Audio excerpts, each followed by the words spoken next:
Okay, so we have another problem with the cheapest BMW in the country, the Bmw E46 320e Touring, and I'm pretty confident I know what the issue is. But before we get into things, make sure you give this one a like. It really does help me out and it shows your appreciation.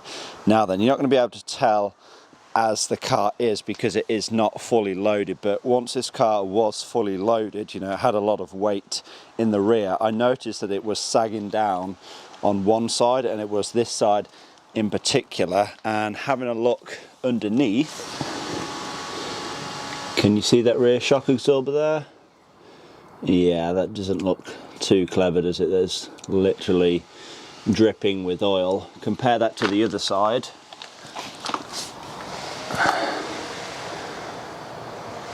That's bone dry, so chances are this side, the shock absorber, is completely shot. Now then, how did this happen? Now let's be real, the car is getting on close to 20 years old. It's covered 160 odd thousand miles, probably on the original shock absorbers, so you know they probably are pretty tired. But I think I actually know when that blown. I think I went into a pretty big pothole and then I heard a big bang, and I think that's exactly what caused that to, you know, fail completely. But yeah, we'll get the car up in the air anyway, get the wheels off and then have a closer look. So after getting the car up in the air, it's clear to see just how bad these shocks are.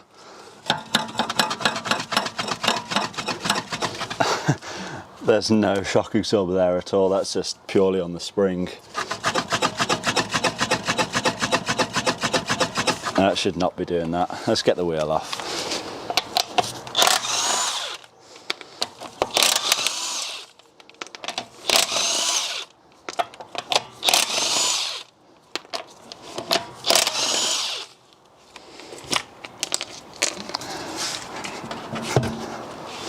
So yeah, closer look in the wheel arch then. Spring is absolutely fine, but yeah, shock absorber is doing nothing. So because I kind of expected to have to replace that shock absorber, I went ahead and bought a set. When it comes to suspension or steering components, you should always replace it in pairs. So of course we have two brand new shock absorbers, new dust covers and bump stops I believe as well, and new top mounts as well. So removal of the original shock absorber should be relatively easy. Just one bolt there at the bottom.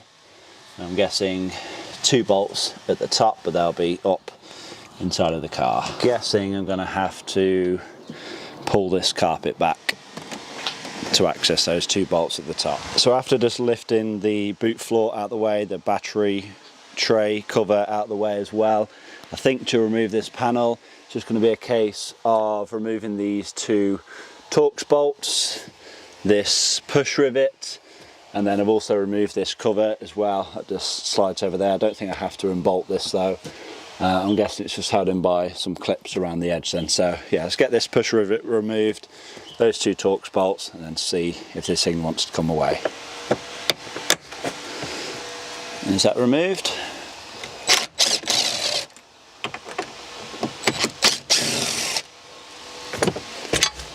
This whole thing should come away as well. There we are. Two screws are still inside. Let's see if this panel will now come away. It does go underneath this carpet piece, but I'm going to keep that in place if I can. Okay, so it looks like more screws than I anticipated. There is a Phillips screw there, and it looks like a few more Torx screws on the top there. Okay, so yeah, definitely a lot more involved than I thought. So I did just remove those two 10mm nuts that went on there. I lift that up, that allowed me to pull this away at the bottom. Obviously remove the two bolts holding this in place, and then this sort of just pops up and reveals another push rivet there. I think it should now come away. So this has turned into me having to take apart half of the car just to get this off.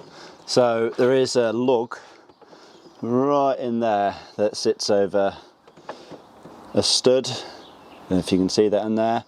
But the thing is, this trim piece sits on top of it, so does this piece. To get this piece off, you have to remove the screw that holds this in place, unclip it away from the chassis, and you can lift this up and then lift that away and lift this up over that stud. It should now come away. Finally.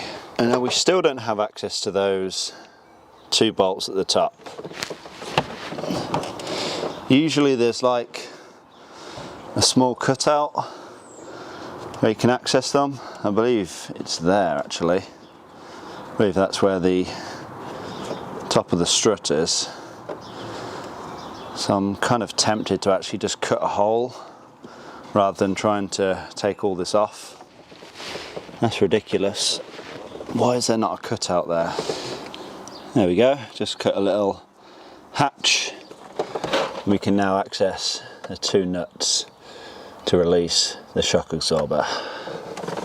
Don't know why it doesn't come like that from factory. Okay, so the nut should be 13mm. There's 1,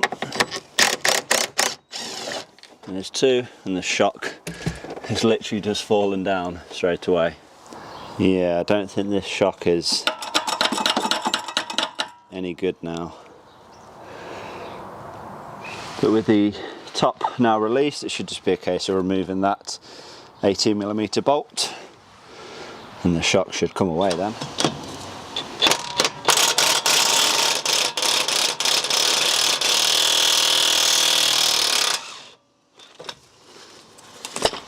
That's the bolt removed.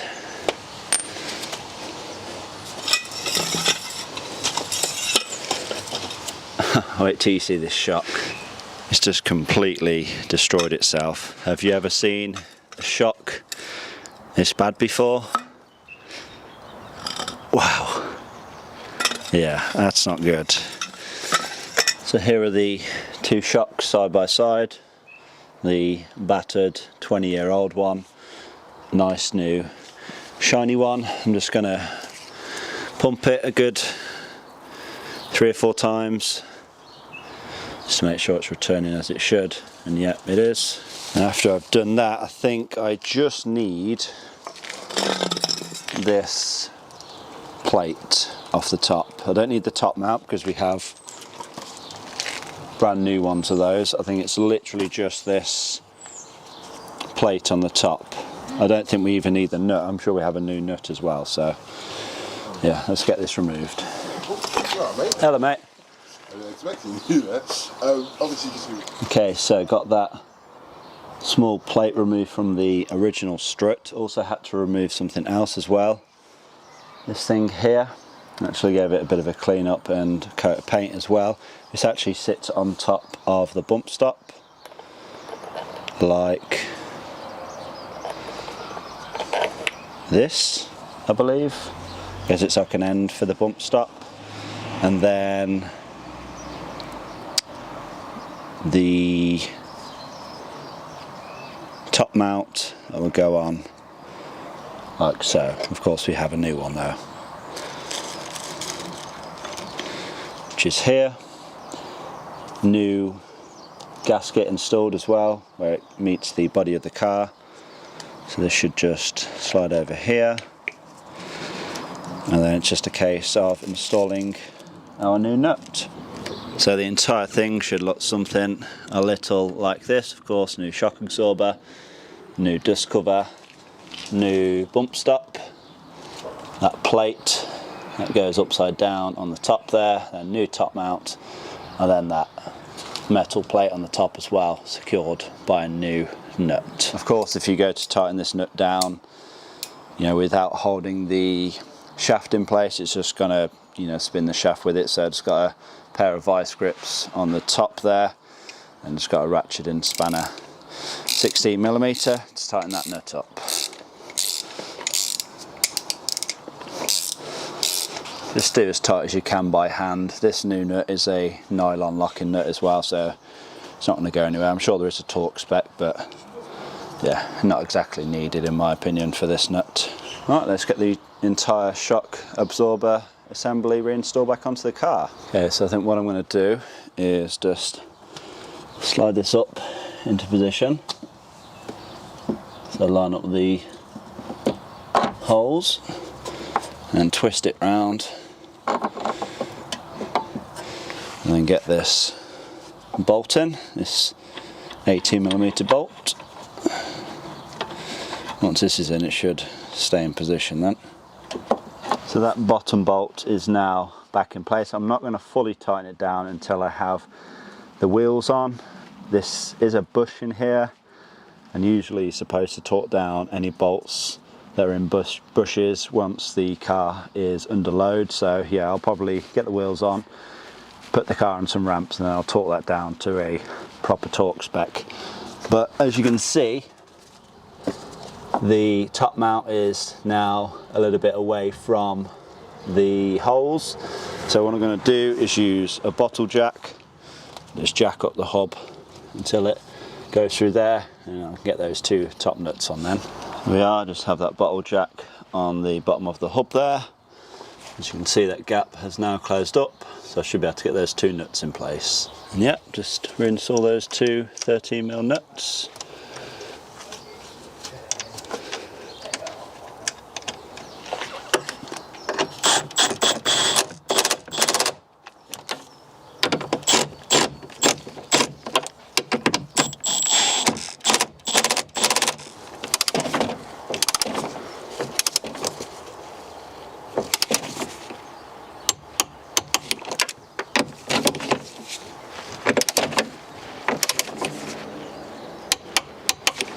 And there we go then. There's one shock absorber now fully installed. Like I said, just need to torque down that bottom bolt. I'm pretty sure it's like 100 Newton meters, but again, you have to have the weight of the car on it. So once the wheel is back on, I'll get the rear end up on some ramps, and then we can torque it down.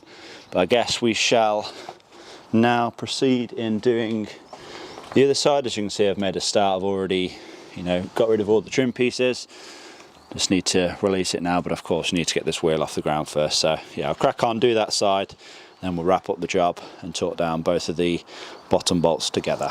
Okay then, so this side shock absorber is now in place, but I did make a mistake.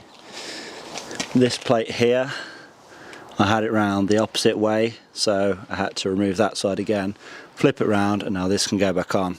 And then, like I said, we'll get the rear end on some ramps, and then we'll torque down those two lower bolts. There we go then, wheels back on, rear end on a set of ramps, and let's get these bolts torqued down.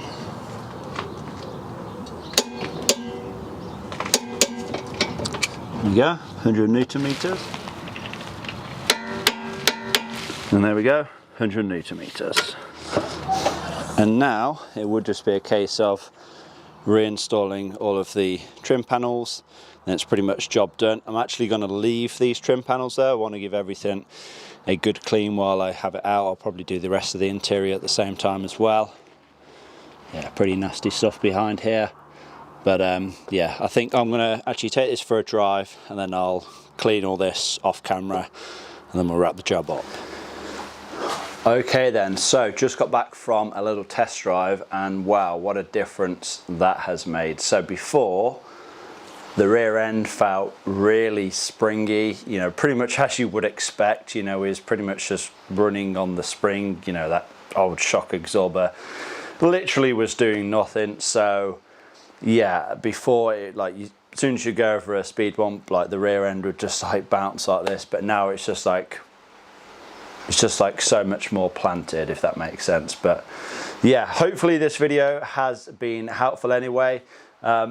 If you are doing this on a coupe or a saloon BMW E46, it's probably going to be quite a bit easier.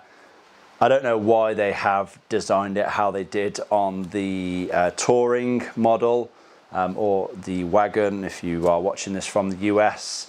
But yeah, to have no access hatch to the top mount nuts is a bad design in my opinion.